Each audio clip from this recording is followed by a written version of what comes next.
我们要怎么样让这个角色呢出现声音跟对话？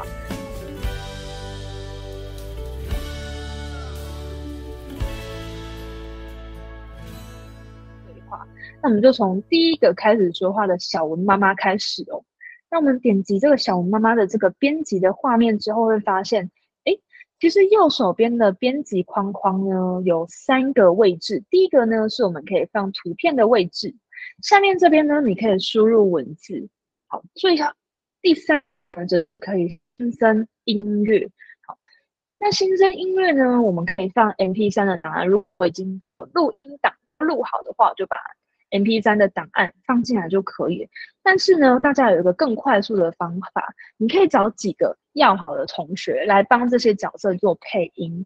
然后呢，你只要按后面的这个麦克风的图案点下去之后呢，它就可以针对这个资讯要播放出来的声音做录音。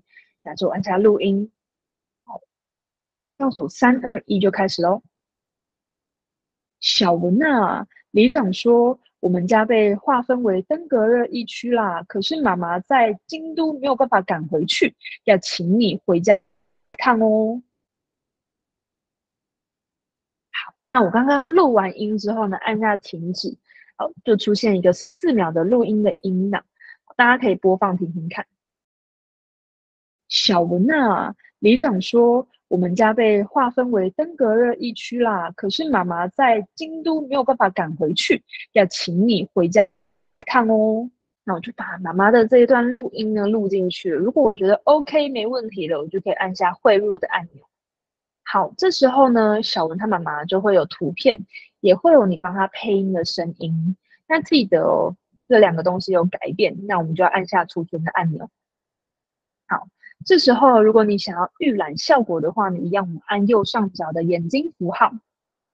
好，那我们再点一下小文妈妈。